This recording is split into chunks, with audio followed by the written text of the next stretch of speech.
Hi guys, and welcome back to UKFlyFisher. Today I'm telling you another fly hot off the vise of Chris Flay.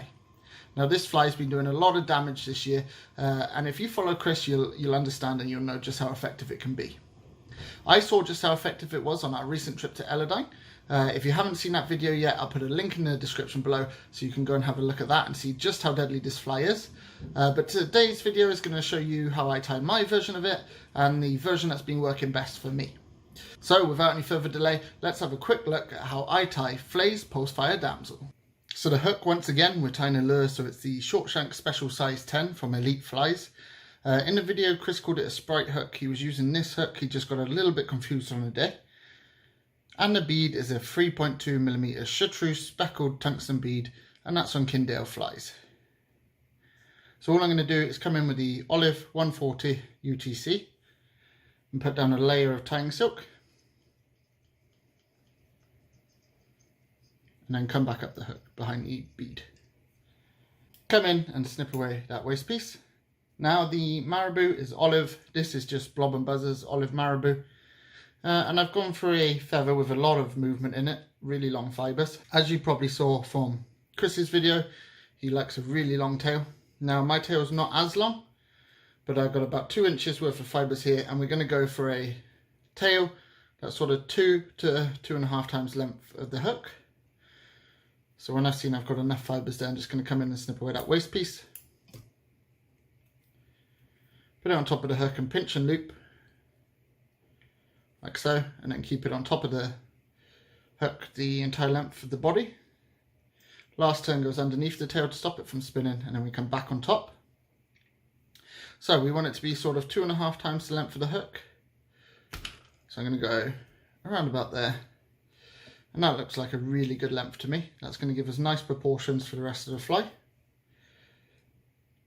As with all my flies, I like to use a bit of flash. In this case, we got the fine holographic tinsel. This is the blue from Kindale flies. As you can see there, really nice colour to it. Really catches the fish's eye in the water.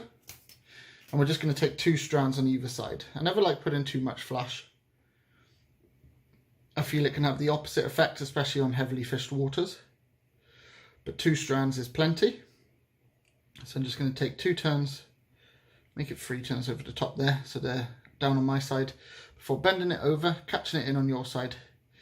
And then we're going to tie them both down the entire length of the hook, like so. And then I'm just going to cut this to length. A little bit off my side as well, like so. As you can see, it's really coming together there. If you did watch the video, you would have seen how effective it was for us at Eladine. Chris Flay's been doing a lot of work with this fly this year, and he's been catching all over the UK. He's caught really nice fish, especially up in Draycott. He caught that really nice brown trout. And if you'd like to follow him on his adventures, make sure to head on over to his Instagram, and I'll put a link to that in the description below. Back to the fly though, and the body, we're going to be using 2 materials from Blob and Buzzer. First, we're going for that olive easy egg from Blob and Buzzer, and then we got the teal blue Vegas Straggle. Great material, really pops in the water, certainly grabs the fish's attention. You'll see in a minute just how bright it is, and when it's popping through the olive, it's got a great effect.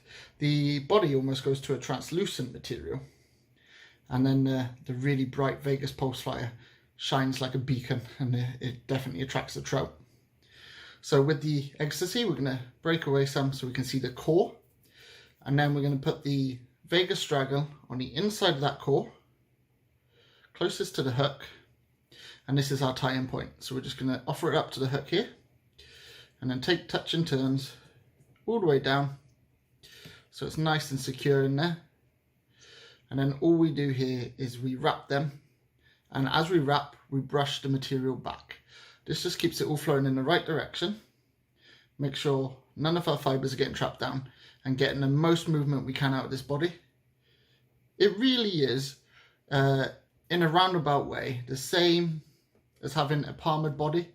So instead of using, say, dubbing and a hackle, we're using the ecstasy as our dubbing, and the Vegas Straggle becomes our hackle. And it gives us a lot of movement, and it's really a technique that's worked for many years now, but just updated to a modern version. And I think that's why the Pulsefire lures that I've created have been so effective. And obviously everyone's creating their own variation now. But it all started here. And it's a really good way and a really good method of tying a lure that catches a lot of fish. Now at this point here, I'm just going to take 2 more turns in front, like so. And then I'm going to come in and whip finish. You don't need to varnish. You can, if you're not using UTC 140, if you're using something like a Uniato or something, I'd highly recommend varnishing it.